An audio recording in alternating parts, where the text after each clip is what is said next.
Good afternoon. Welcome. Today is Monday, July 8th, 2024.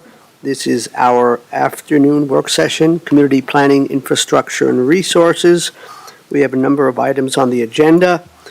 My name is John Kafalis, Commissioner from District 1, joined by my Commissioner colleagues, Kristen Stevens from District 2, Jody Shattuck McNally from District 3, and of course our very esteemed County Manager, Lorenda Volker.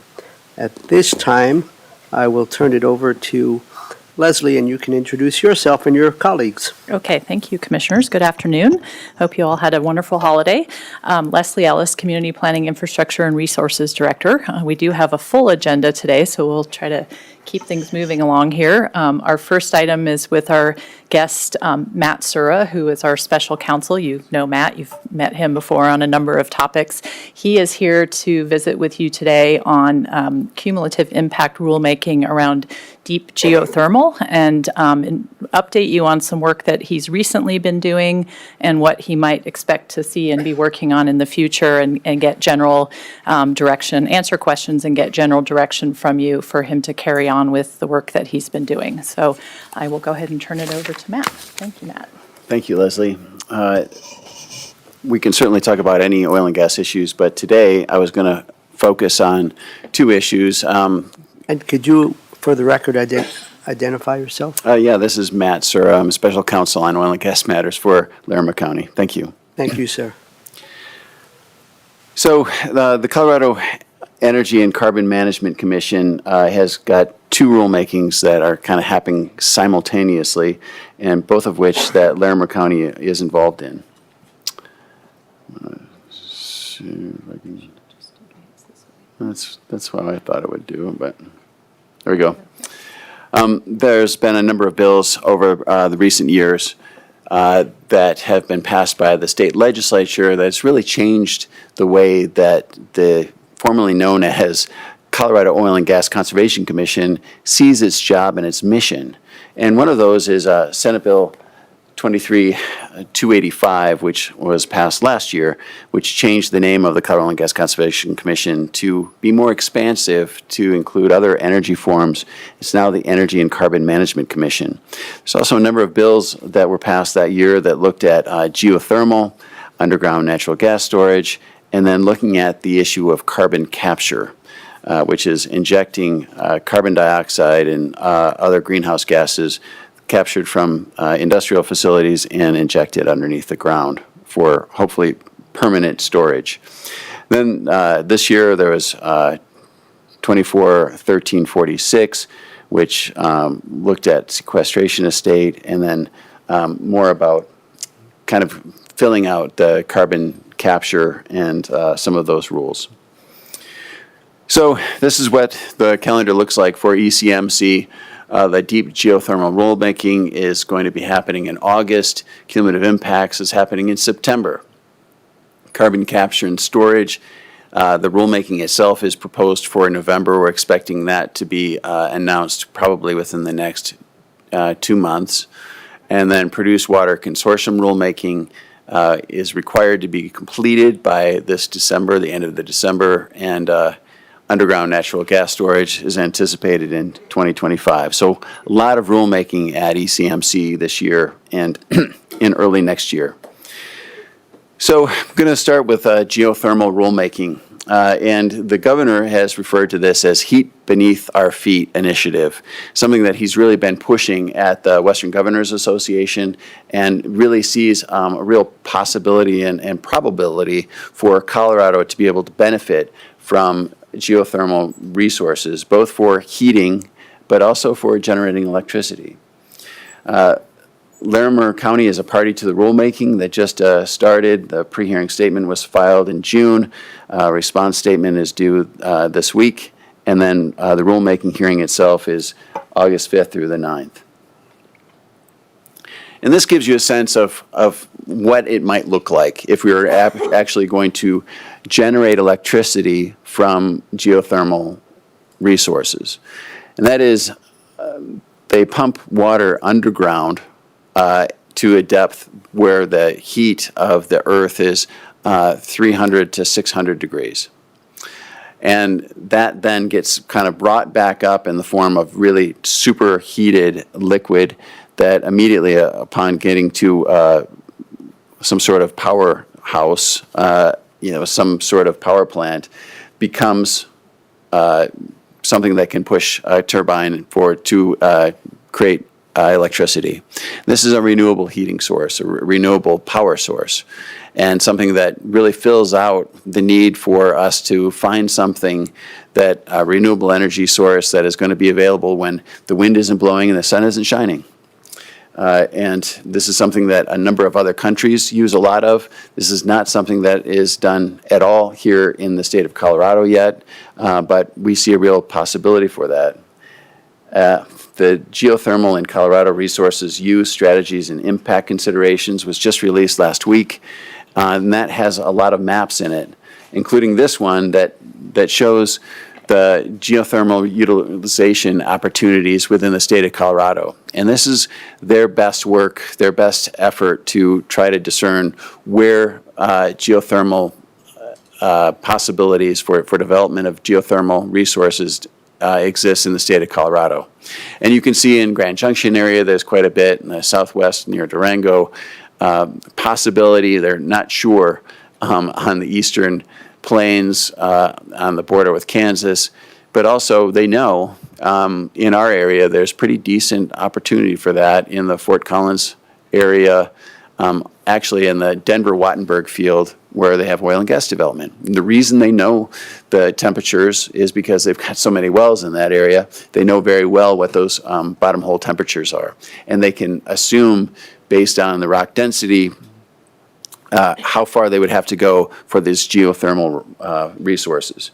And again, the farther you go down, the greater that resource is, or the hotter that those rocks are, and the greater potential for generating electricity.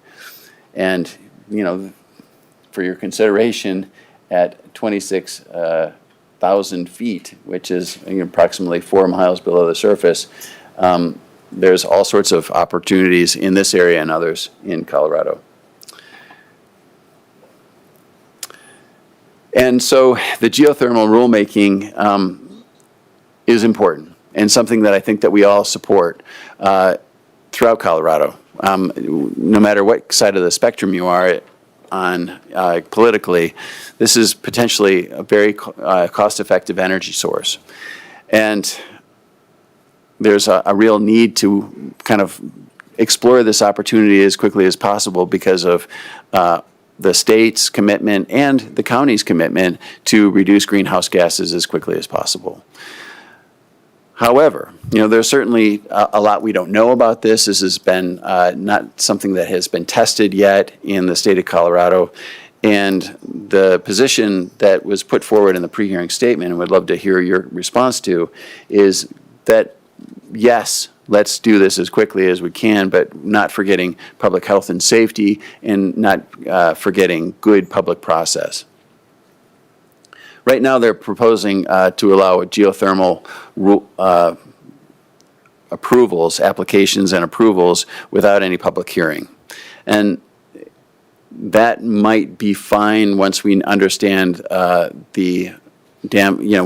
this could damage public health, how this could be a nuisance, what these things look like on the surface, what the impacts are. And so as kind of a precaution, we looked at maybe for the first 5 years requiring a public hearing unless, something that it was already approved at the local level and all those approvals were already in place and it was at least 2,000 feet from homes. And that 2,000-foot setback from residential building units, high occupancy building units, and school facilities just makes sense.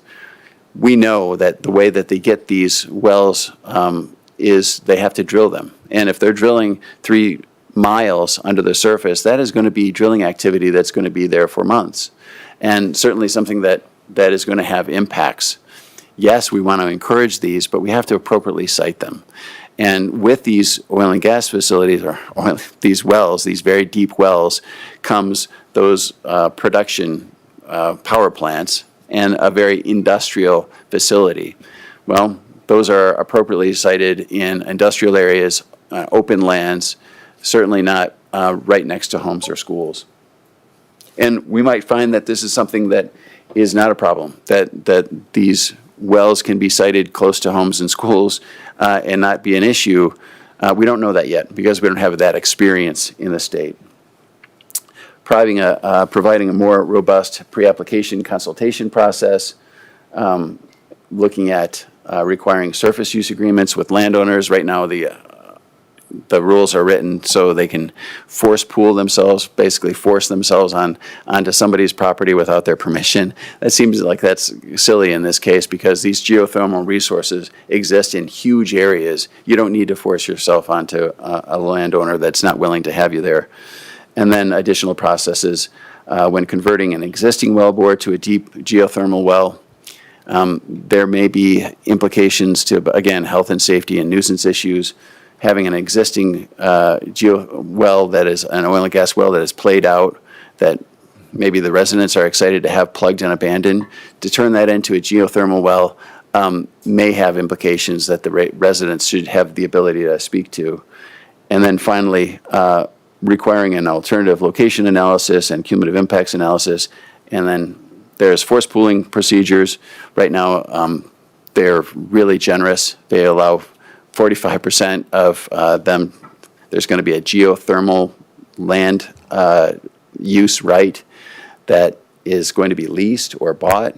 It could be separated just like a mineral right from the surface. Again, this is something that is brand new to Colorado. This right was just created by some of this legislation, and it probably shouldn't be necessary to force pool a bunch of people that have geothermal rights and are unhappy with the leasing of those rights. They should be able to find at least 51% of those folks to sign on before they're allowed to go forward. And I can pause there. And of course, incorporating oil and gas regulations to protect air quality, it seems counterintuitive for us to be trying to use something like this, which is a renewable energy, and then using natural gas or diesel fuel to drill those wells when they could very easily be drilled with electric drill rigs. If that's possible, that should be required. Matt, thank you. Let me check in with my colleagues to Sure. see if any questions, comments, observations. Commissioner Shattuck McNally. Thank you, Mr. Chair. So when this rulemaking, I have two questions, Mr. Chair. The rulemaking is going to say what local governments can put in place, or are they just trying to figure out what the state's looking at? Because it sounds like we need to have some local protections or guidelines as well. So I guess I'm hearing that threaded throughout your comments. That's an excellent question and a good point. So the legislation allows for and really requires there to be a local process if the local government entity, whether it's a city or county, wants to have regulatory authority. You certainly can prohibit these if you wanted to, but you can also allow them if you would like.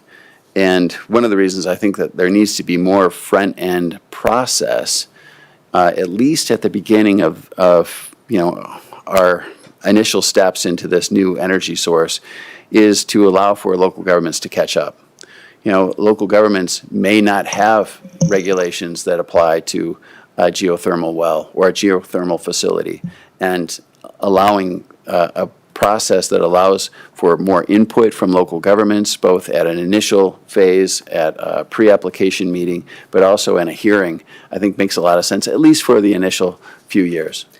So this is another question, but I would ask, just in the interest of time, if maybe we could answer this in a parking lot or offline. Sure. I do know there is a home close to my home, which I live in unincorporated Larimer County, but it's right inside the city limits, that the home used geothermal. It's its main source of energy. And then one of the schools in Loveland on the eastern side is using geothermal to heat that, to use for energy for that school. So I'm curious, what is already in place, do we have any regulations at all as the county or in the two cities? And so that could be a parking lot question. I don't want to take up time for that today, but I'd just like to explore what is already there and if we know what is already being used, because I do know there's already homes that have been using it at least for 15 years. So I'm just curious about that. So You're absolutely right. And just to be very clear, this is deep geothermal, and so this is more than 2,500 feet below the surface. What you're talking about is geothermal wells for sure, but those are more shallow and are using the Earth's cooling or heating to be able to regulate heat within those buildings. So this rulemaking would not apply to residential or commercial that seeks to use geothermal? Only if they're using these deep geothermal wells, which are more appropriate to heat an entire neighborhood, as an example, rather than just a home. So it would be interesting just to find out what's out there, what's kind of the range, and then, so just a parking lot for further discussion. Thank you. I'm very curious about this. Yeah, thank you. Thanks, Commissioner. Commissioner Stevens, any questions or comments? Yeah, I mean, it's hard to regulate something where you don't know the impacts. So it's hard to say. I mean, is there any fracking that has to be done? I mean, going down that deep. I mean, is that why that using existing oil and gas wells would be preferable because there's already? I mean, that's been done. I don't know what it looks like to go that deep and. Yeah, so the oil and gas wells in our area most of them are not more than 8,000 feet. Okay. And so we'd be looking at tripling that, to get to the kind of depths and the heat that we would need to have an active and productive geothermal well. So I don't believe that these wells the existing wells are going to be able to be used to generate electricity. However, they can fit into this, heating a neighborhood or heating several homes and use for those purposes. And, there's some concern about that. Obviously, they're oil and gas wells. They're still, producing probably not enough oil and gas for them to be economic, but with that water that's being used to heat those homes, there's going to be some hydrocarbons, you would imagine. How are those hydrocarbons dealt with? What are the concerns about that? How are they off-gassed? How are they taken care of? Those are questions that are being asked. Whether or not they're being hydraulically fractured at that kind of depth is also an open question. It's called enhanced geothermal well if it's hydraulically fractured. And So it enhanced could be, yeah. might be something that they find works really well in Colorado, or it might not be necessary. Is there seismic activity I'm asking, I hope my questions aren't they're very uneducated because this is a real first glance at this kind of technology. So, is there seismic kind of concerns that, I know people have had with other kinds of fracturing or? Sure. Just what are the implications of going that deep? Well, you're absolutely right, and that's a concern that is addressed in this guidance. But my short answer is that it is a concern enough that you wouldn't want to cite something like this where there's a known fracture. However, where you're seeing concerns about injection wells causing any sort of seismic activity is when they're injecting it for waste disposal, and they keep injecting it and they're not bringing anything back. In this model, they're not increasing pressures downhole because they want that hot water to come back and turn turbines to create energy, to create electricity. Is anyone, who is using this? Who's doing this thus far that we could look to see what some of the impacts might be? Or Well, no one? I tried to get myself invited, but all the ECMC commissioners went to Iceland just recently. I'm happy because- to take that journey Me to do my own and research. I didn't get my invitation. But yeah, they were there for a week to learn about how these work, the impacts, and they reported back to me that they didn't see great impacts on the surface for the wells. But of course, when you're talking about a power plant and these wells need to be close to a power plant, there are obviously going to be, some impacts. It's Right. an industrial facility. There's going to be noise. There's going to be, big transmission lines, all the things that you would associate with a power Right, plant. exactly, okay. Well, definitely really glad that we're, looking at rulemaking, and as Commissioner Shattuck McNally said, yeah, what are the local impacts and how quickly do we need to put something in place in our community? Because it is something we obviously would want to explore, given that it's renewable, and we don't want it near homes, and we want it where it belongs. And so what does that look like for our community? I think that those are big, there's a lot of question marks that we would have. I But couldn't agree certainly more. industrial, to me, industrial never belongs near neighborhoods and, Right. and so, okay. Well, thank you for the work, and I certainly agree with the positions that we're taking around keeping it away from residential's units and neighborhoods. Concerns about the conversion when we're talking about oil and gas to one of these kind of wells. Yeah, and definitely with drilling, want to use electric as much as possible. And I mean, it's sort of, some of these things defeat the purpose if you're using, gas to do the drilling. I mean, that doesn't necessarily make sense. So a question I have before we move on. Yeah. Is regarding the powerhouse facilities, energy facilities. Are we talking about building new energy facilities, or can current energy facilities be adapted to, for example, Rawhide Power Plant that is trying to transition away from fossil fuels? Could that be adapted? An excellent question, and beyond my ability to answer. However, I think that all local governments are dealing with this, and an area that may have the kind of potential that I see in the maps for Larimer County and Fort Collins. We may want to bring the authors of this study in to ask these very questions, and really learn more about this. And so Larimer County could write its own regulations in preparation for, trying to encourage an exploration of this. And it does take exploration wells, frankly, for them to know whether or not the heat exists. And, if we were to invite that and encourage it while still having protective regulations, I think that would be something that we could look to do in the next year or so. It seems to me that's a good suggestion, and it would make sense to consider such a work session after the rulemaking, August 5th through the 9th. Sounds great. Shall we move on, Matt? Yeah. Or Leslie? Yes, thank you, Commissioners, and I think those are great suggestions, and we'll look for some time to come back and talk about the local, actions that we may want to take or bring to you for our local regulations also in that timeframe. So thank you. Cumulative impacts rulemaking, just briefly. This has been something that you all have been active in for the last 3 years, because ECMC has been asking for public input on cumulative impacts rulemaking since 2019, when it was the mission change rule started. The rulemaking has stopped and started now 3 times. The most recent iteration, we got all the way through the pre-hearing statements and response statements, and the rulemaking was supposed to be this past April.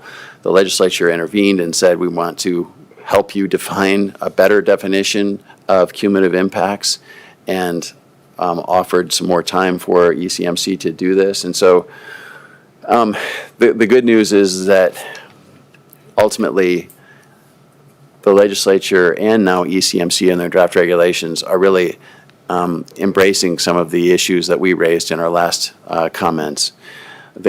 We asked them to write better rules to meet the governor's mandate of 30% reduction of nitrogen oxides by 2025 and 50%.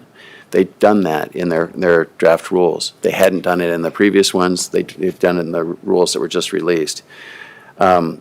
Support for proposed changes to a pre-application process. They've done that. And they are also addressing hazardous air pollutants, water quality and quantity, and reclamation. Those are good changes. We're going to certainly quibble about, some of the details, but they're really moving in the direction that we asked them to. The one area that they haven't is air quality baseline monitoring should be required for every oil and gas application. What they're asking is cumulative impacts. We want you to tell us how much benzene and all these other hydrocarbons you're going to be emitting into the atmosphere as a cumulative impact plan but you're not telling us what's already there. And that's the whole idea of cumulative impacts, is that this oil and gas is, adding something to existing conditions. And so we really need to know more about those existing conditions in air quality before we can truly have cumulative impact and analysis on air quality. And with that, I'll close. Thank you very much, Matt. Colleagues, at this point, any other questions or comments? Commissioner Shattuck McNally. Briefly, thank you, Mr. Chair. Mr. Sir, I really think your last comments, it just really struck me after, it's 2024 and we still don't know the answer to those questions. And I always feel like we should by now know what, with all this activity and all the things that have been happening, especially around Commerce City, we should have some kind of idea of what's the baseline, where are we working from? And I still find that very frustrating and very kind of perplexing that we're still having that conversation. But I appreciate your work, and I do really feel grateful for that we're at the table and pushing these answers, and we're seeing some progress. And I'm really glad you brought about the geothermal, because I hadn't thought about how deep they're going, and I really do think we should get ahead of that for sure. But I just want to thank you for really staying diligently at the table and pushing. I think this has been very important work, and I want to just express my gratitude. Thank you. Thank you. Thanks for allowing me to do it. You got anything, Commissioner Stevens? Don't run away without No, your thank thumb you. drive. Yep, me too. 3 thank yous, back to back. Appreciate your good work, Matt. Sarah, and we'll shift gears here, and Sarah Watson and Dalen Figgs from Natural Resources have information to share on the Text to Park program. Let me get you your thumb drive here. Well, good afternoon. While Sarah is setting up, I'll go ahead and introduce the topic. So I'm Dalen Figgs, Director for Larimer County's Natural Resources. And today we really want to bring forward an information item to help collect revenue at our trailheads that require an entry fee. And so, as you know, in the past, we've had some difficulty with our Iron Rangers being difficult and quite frankly, not working all the time when they need to be. And so we embarked on a project a couple of years ago to lean more into technology around license plate readers and building a system around that. Really didn't pan out as well for us as we thought it would. The return on investment was just really out of reach for us. But one benefit that did come from that is a project we want to talk about today is called Text to Pay. So it uses a little bit different technology, but basically cell phone technology that Sarah is going to provide in some detail that allows us to provide another option, not to replace Iron Rangers, but to provide another option to Iron Rangers to collect fee at trailheads. And so we'll talk a little bit about that. The reason I wanted to bring this forward today is you'll probably begin seeing marketing material and information that we push out to the community, and I just wanted to make you aware of that so you were able to answer questions or aware of it was going on. So we're happy to answer any questions along the way. With that, I'll just go ahead and turn it over to Sarah. Thank you, Dalen. Hi, Commissioners. Thank you for seeing us today. My name is Sarah Watson with Natural Resources. I'm a senior accountant for the department.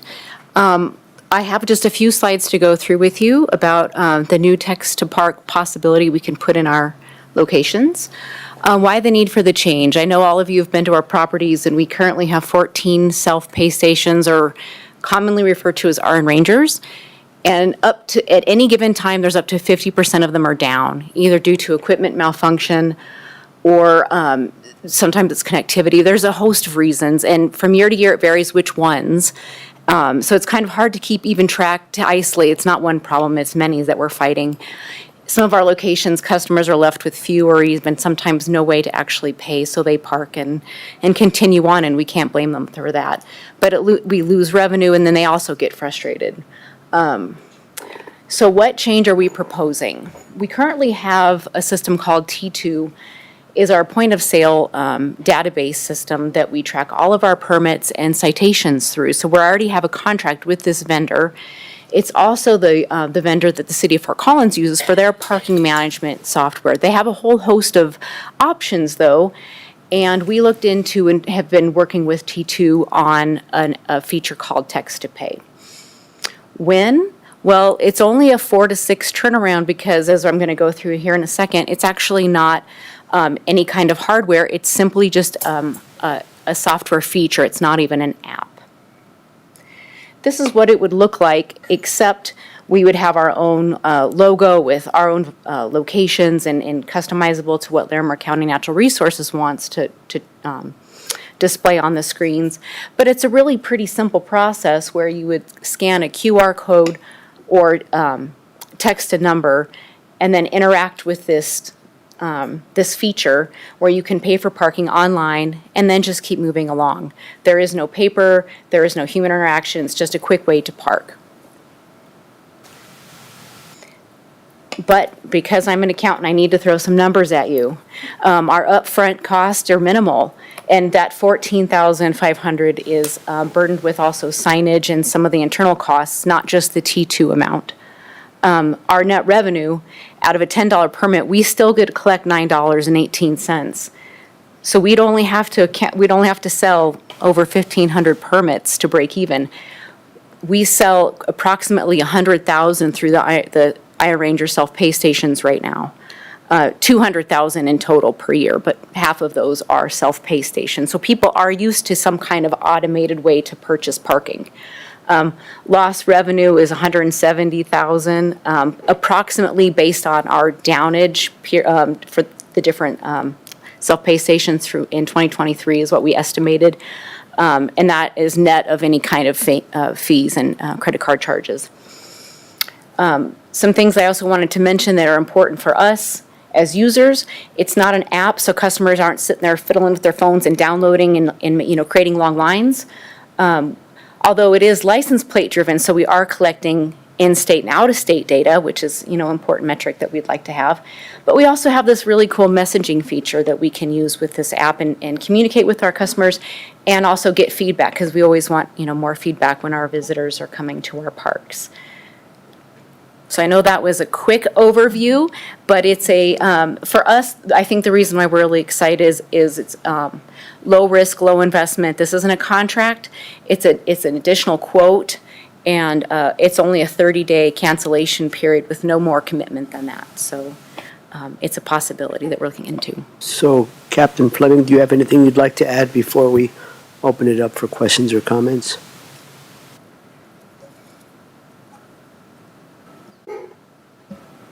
No, Commissioner, I don't. Chris Fleming, Natural Resources. I'm the Visitor Services Division Manager and Patrol Captain. I'm just here to answer any questions. Thank you. Colleague, yes, Commissioner Shattuck McNally. Couple questions. This is exciting. I know that it is, frustrating for a lot of folks.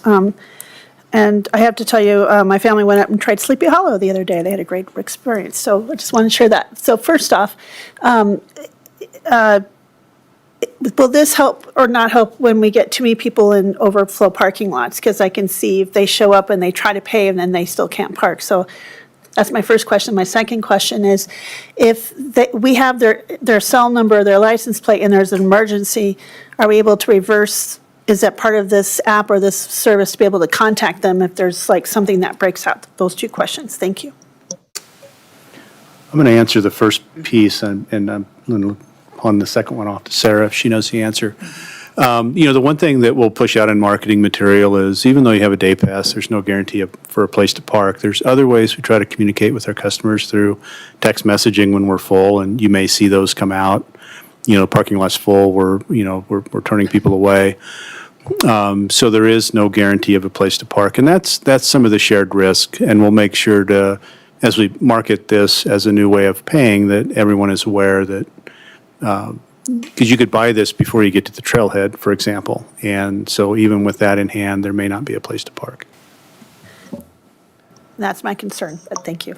Right, wonderful question, and I know that we are allowed to communicate with customers, but I'm not really sure how real-time it is and how quickly we can based on availability of parking at that particular lot. Thank you. Commissioner Stevens, questions or comments? I don't have any questions. This seems like a great concept. I mean, you're already showing that we, have lost revenue and that we could gain that revenue back. It does seem like a low upfront cost. And I like the idea of, I'm one of those folks who have so many apps on my phone and then downloading it and hoping you have enough battery to download the app and then still use it.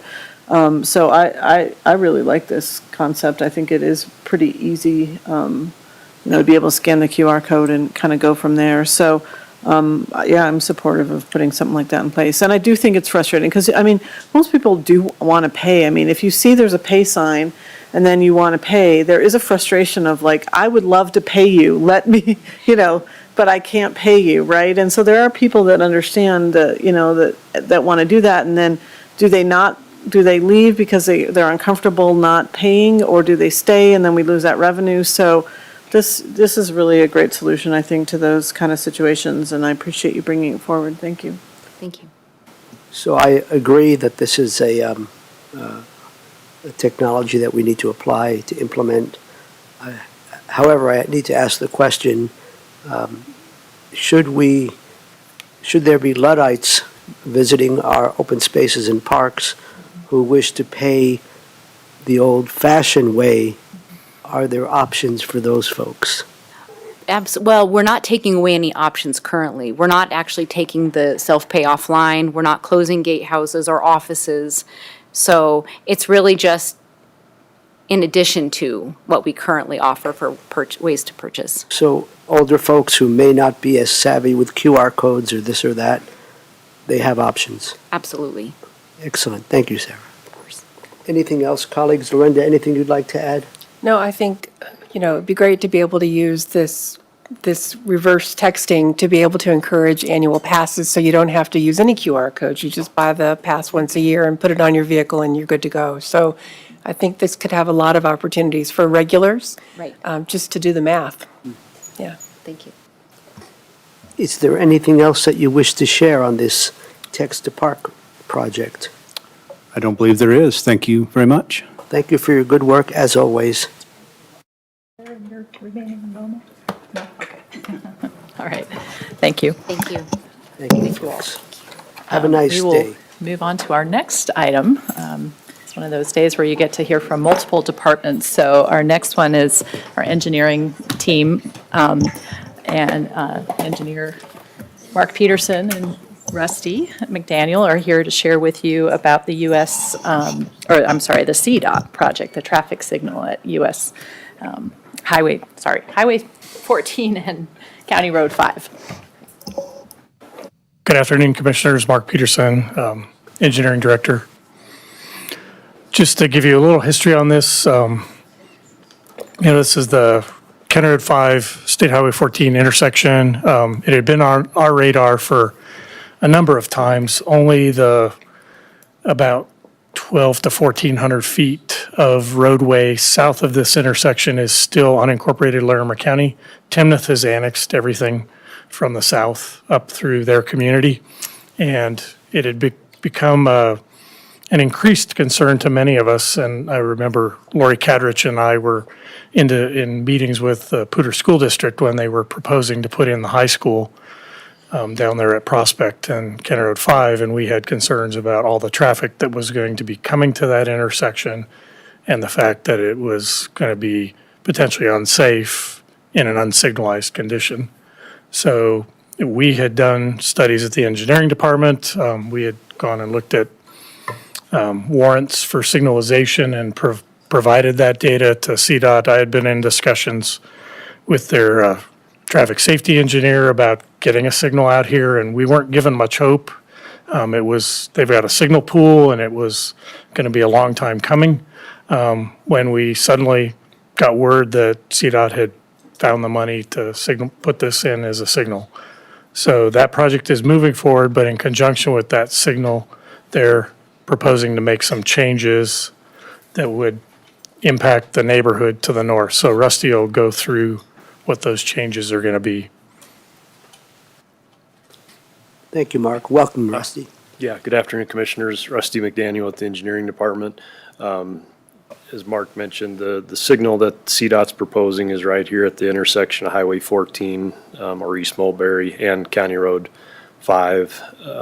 The area we wanted to bring to your attention, as it may generate some inquiries from the public, is this neighborhood to the north, Vista Bonita. The reason for that is currently Camino Real, which is this road right here, is a full movement access. They can turn left in or out, or right in or out of the intersection. As Mark mentioned, the proximity of County Road 5 and that intersection of Camino Real is really close. It's almost 290 feet, I believe, when I measured it. So it really makes that left turn coming out of this subdivision onto County Road 5 pretty dangerous. And now with the signal, that's going to potentially increase that problem, because traffic could get stacked up on Highway 14 back a little bit to the west. So what CDOT has proposed, and we've looked at it with them, with some of the traffic folks in our office, is to put in a 3/4 turning movement. And what that would consist of is people could still come out and turn right onto Highway 14 to go westbound. They could still come and turn left to get back into the subdivision, and they still could come in and turn right. The one movement that would be prohibited would be the left turn out going this way. They would set that up initially with just striping and some delineators. You know, there's still a likelihood, if you've seen the 3/4 movements, that people still will do some kind of goofy moves to do that movement they're not supposed to do. But the hope is that the majority of them that do that now would now just come down from one of these two internal streets to this intersection here at Camino del Mundo, that it's already signalized, so they can come here and make that left turn. We did look at it. We had some cameras put out, and we counted how many trips come out each day, and we only did it for 2 days, so it's not a year-long study, but it appeared that overall there's only about 72 vehicles that make that left turn out during the day. And it averaged, they counted it by hour. I think the highest was 9 vehicles that make that left turn in a certain hour, and that was in the morning peak hour. So that means that 5 vehicles a day or per hour would potentially cut across on Ruidoso or Springer Avenue, which would generate a slight increase of traffic going across in front of these homes here. That may generate some concern. The left turn movement in, we were really concerned about when CDOT originally talked about this. They thought about doing a right in, right out only, which would have meant everybody that wanted to make a left turn would have had to turn left here. Those numbers were about double, so there's about 172 vehicles that turn left down here right now that would have been pushed back. So when we talked to CDOT, they agreed that making this a 3/4 movement would be a better way to do this, to still make it safer, but allow that left turn in. We are working with them. They are they either sent a letter out on Friday or today to the neighborhood, letting them know what the proposed project is. The signal right now is proposed to be bid this fall, but with the lead time on parts, it wouldn't be built until next spring. So there's still a fair amount of time until it actually happens, but we requested that they get that information out to the general public and that neighborhood in case they have concerns, that they could call and talk with us about it ahead of time. But we wanted to let you know about it in case you get contacted by anybody.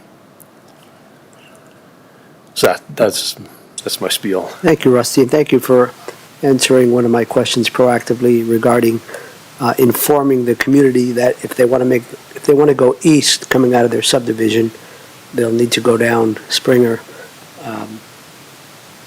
to that other intersection. So thank you for that. Mm-hmm. Colleagues, do you have any questions or comments? I have a couple of other questions, but I'll hold off. Commissioner Stevens?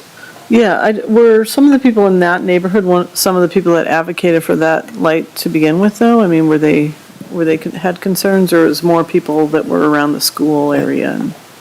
I don't know exactly where the folks who were advocating for came from. I do think that, like Mark said, once the school went in, I think in general people were concerned about that signal. Right now, the biggest complaint probably we get is people trying to turn left off County Road 5 onto Highway 14 to head westbound. That can get pretty backed up because it is out there. Yeah. It gets pretty busy, and there's a lot of left turns. I seem to recall in some of my previous interactions with folks in that neighborhood that there had been some general concerns about this intersection. And some of their Yeah, safety I challenges. was feeling like there might be. No, I mean, that seems like a great solution, and I'm glad we could make it the 3/4 instead of just the right in, right out, because it does give them a little more flexibility, and it will, save that road a little bit more traffic by not having the, for people to be able to make the left turn in to that neighborhood. So, but yeah, I don't want, I mean, it feels like a recipe for disaster for them to make that left turn out, and I imagine that there will be some traffic built up there that would make it really dangerous or difficult anyway. So I think it's great news. I'm glad we got bumped up by CDOT. Yeah, I mean, obviously, we'll see if we get some complaints from the neighbors, but I mean, it is a good safety solution for this area, and so glad to hear about it. Thank you. So if I may, just two quick questions. One related to this, one related to another intersection that's not the topic for today, but I'm curious if you have any update. So regarding this, have we seen any changes in traffic volume on County Road 5 coming from the south, especially? I think they were concerned with the new high school and everything else. Have we tracked any of that? We get count data. I don't have current numbers. It must have I'm gone, sure we've seen gone up. increased volumes, yes. more cars, I mean, more vehicles. Okay. growth in general, but also school traffic. Thank you. And then my other question, which is not really related to this, but I'm just curious if you have any updates regarding another interesting intersection that's supposed to get signalized, and that is Timberline and East Vine. I thought the city had said this year they would begin that project or something like that. That was the last I heard also. Yeah. I haven't heard specifically what Okay. month or anything. I'm that just this mostly occurred. curious. Yeah. Use that intersection quite a bit, and it can certainly back up pretty significantly during rush hours. We can look into that or ask for an update from the city. I wouldn't lose too much sleep over it. I'm just curious about that. The other thing I was going to mention about this stretch of roadway is we had put in an inquiry before we knew this was going to be signalized. I believe Commissioner Kavalas said we had been hearing from residents about the speed limit out in this area. And so we had made a request to have a speed study done. Basically, CDOT's going to look at any kind of reposting to occur after they signalize the intersection. So I think there will be an adjustment. Wasn't another issue the signage regarding truck, what do they call them, those brakes that trucks use? and the Compression noise? brakes, yeah. I believe that had been looked at previously. Is there signage that says, I thought there was something out there because we had asked CDOT to look at that a number of years ago. Yeah. No, but I appreciate you reminding us that indeed there were concerns about speed, and so there was a speed study done, so thank you for that. The other thing, just quick to give you information, we had applied for a second time for a RAISE grant, Rebuilding American Infrastructure with Sustainability and Equity. And we did hear back on the Country Club Road grant proposal the week before last. We did not get any funding this time around, so just wanted to report on that. I guess they must feel like we have the equity piece all figured out and the sustainability. I don't know, piece. we had beefed up our application, we had spent some money with a consultant to try to address all the issues that we had, during our debriefing, had been indicated needed to be beefed up, but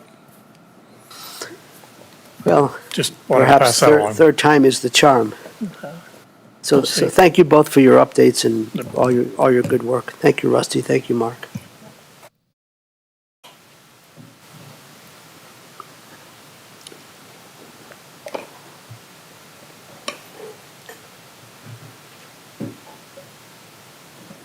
All right, good afternoon, Commissioners. Rebecca Everett, Community Development Director, here to provide just a few updates for you today. First, related to our 3 o'clock land use hearing this afternoon. Nothing major to report, but I just wanted to remind you that there are 3 items on the consent agenda.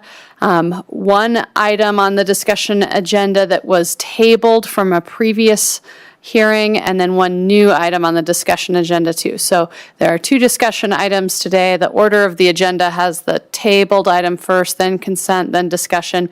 My recommendation would be to deal with the consent agenda first, then the tabled item, and then the discussion item. I have provided you a packet with a printed memo that was also shared with you in email from one of the planners. There will be a printed packet for another item as well that you also already received with some additional public comment and some changes to note. So the two items you have on discussion, one is a short-term rental and the other is a sign appeal for an electronic billboard.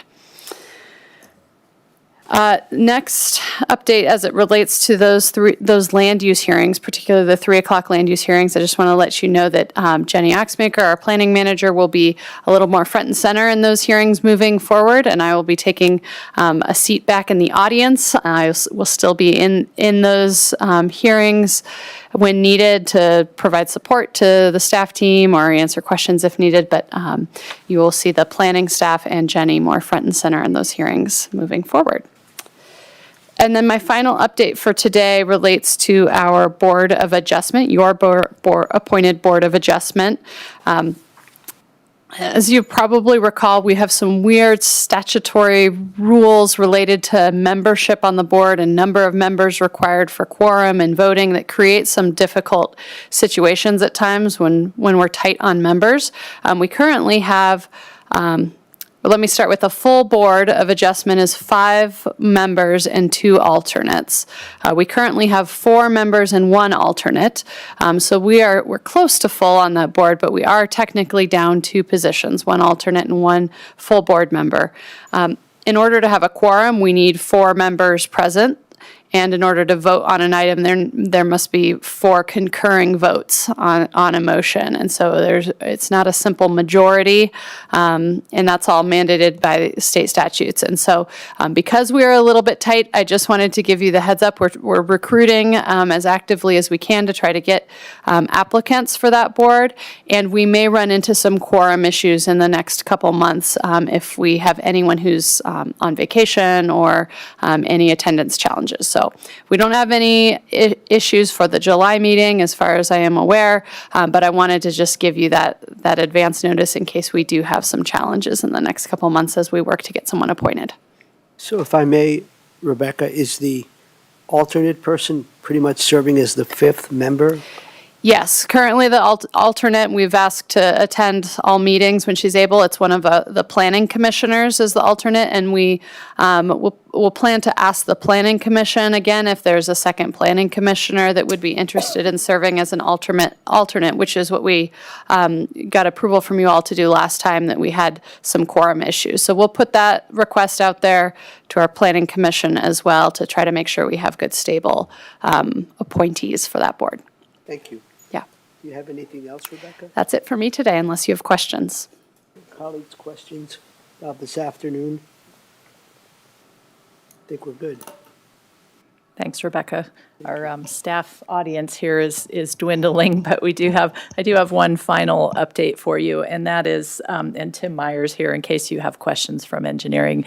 In doing some research recently, he discovered an unrecorded quitclaim deed for Marys Lake Road, and so you'll see appearing on your consent agenda at a future admin matters meeting next week, I believe, right, Tim? Getting that cleaned up and recorded. So we just wanted to answer any questions, should you have them, like about why that might be appearing now. So it's really kind of a housekeeping item primarily. Is there anything else you want to add, Tim? No? Or questions that you may have for Tim? Thank you, Leslie. Is there anything else? And there are not other items, so we do have fairly full agendas for the next several weeks. Next week, you're out, but in the later part of July, we've got a number of topics coming your way, so we'll maybe adjourn a little bit early today. Great. Then if there's nothing else, colleagues, we'll adjourn at 2:24 p.m. Thank you all very much. Thank you.